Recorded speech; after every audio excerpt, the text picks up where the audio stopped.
आज Doubtnut app download करें। Doubtnut पर अपने सभी गणित, रसायन विज्ञान, भौतिक विज्ञान और जीव विज्ञान के डाउट्स का करो सफाया। बस प्रश्न की फोटो खींचो, एक ही प्रश्न को क्रॉप करो और तुरंत वीडियो सोल्यूशन पाओ।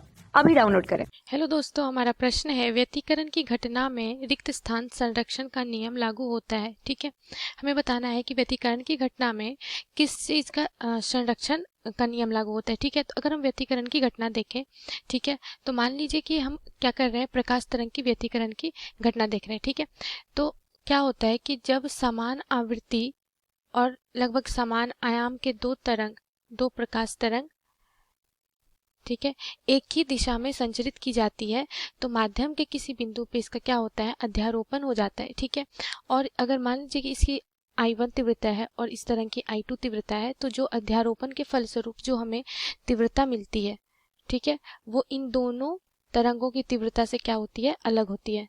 ठीक है, इसकी तीव्रता क्या होगी, I3 होगी। ठीक है, तो ये इसकी तीव्रता जो I3 होती है वो किसी बिंदु पे हमें अधिकतम प्राप्त होती है।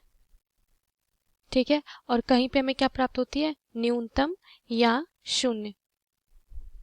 ठीक है, तो अधिकतम कहाँ प्राप्त होगी और न्यूनतम कहाँ प्राप्त होगी, तो जब इन अधिकतम प्राप्त होगी कहाँ, जब इन दोनों तरंगों का जो अध्यारोपण हो वो क्या हो, समान कला में हो। ठीक है, समान कला का क्या अर्थ है कि जहाँ पे श्रिंक के साथ अध्यारोपण हो और गर्त के साथ अध्यारोपण हो, तो परिणामी तरंग की जो तीव्रता होगी वो हमें क्या प्राप्त होगी, अधिकतम। ऐसा क्यों होता है, क्योंकि जो हमारी तीव्रता होती है, ठीक है, वो आयाम के वर्ग के सीधा समानुपाती होती है। ठीक है, तो अगर यहाँ पे श्रिंक के साथ श्रिंक का अध्यारोपण होगा तो इन दोनों का आयाम क्या होगा, जुड़ के क्या होगा, हमें अधिकतम तीव्रता वहां पे प्राप्त होगा। ठीक है, अधिकतम तीव्रता प्राप्त होगी वहां पे। अब हम बात करते हैं न्यूनतम या शून्य तीव्रता की, तो ये कहाँ पर प्राप्त होगा, जब इन दोनों तरंग अगर विपरीत कला में अध्यारोपित होंगे। विपरीत कला का क्या अर्थ है कि अब क्या होगा कि श्रिंक के साथ गर्त का अध्यारोपण होगा और गर्त के साथ श्रिंक का, तो इससे क्या होगा कि जो हमारी परिणामी तरंग होगी उसका जो आयाम होगा वो काफी कम हो जाएगी, जिसके कारण अगर आयाम कम होगा तो उससे तीव्रता भी क्या होगी, हमें न्यूनतम प्राप्त होती है, न्यूनतम तीव्रता प्राप्त होती है। ठीक है, तो यहाँ पे हमें न्यूनतम तीव्रता प्राप्त हुई। ठीक है, तो यहाँ पे हम देख सकते हैं कि जो तीव्रता जो है वो कहीं पे हमें क्या प्राप्त हो रही है, अधिकतम।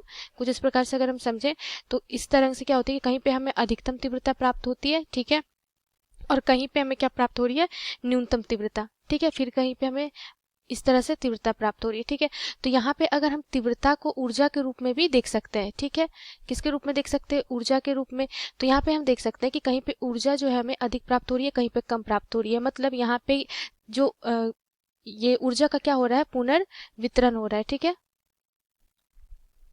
क्या हो रहा है, ऊर्जा का पुनर्वितरण हो रहा है, ना तो ऊर्जा का नाश हो रहा है और ना ही उत्पन्न की जा रही है। बस इसका क्या हो रहा है, हर एक माध्यम के हर एक बिंदु पे इसका पुनर्वितरण वितरण हो रहा है। ठीक है, तो हम कह सकते हैं कि यहाँ पे क्या हो रहा है, ऊर्जा संरक्षण के नियम का पालन हो रहा है। ठीक है, नियम का पालन हो रहा है। ठीक है, तो हमारे प्रश्न में बोला जा रहा था कि व्यतिकरण की घटना में रिक्त स्थान संरक्षण का नियम लागू होता है तो क्या होगा, ऊर्जा संरक्षण का नियम लागू होता है। तो यही हमारे प्रश्न का उत्तर है। धन्यवाद। कक्षा 6 से 12वीं से लेकर नीट, IIT, JEE वो एडवांस के लेवल तक 1 करोड़ से ज्यादा छात्रों का भरोसा। आज ही डाउनलोड करें डाउटनेट ऐप या व्हाट्सएप करें अपने सारे डाउट्स 8400 400 400 पर।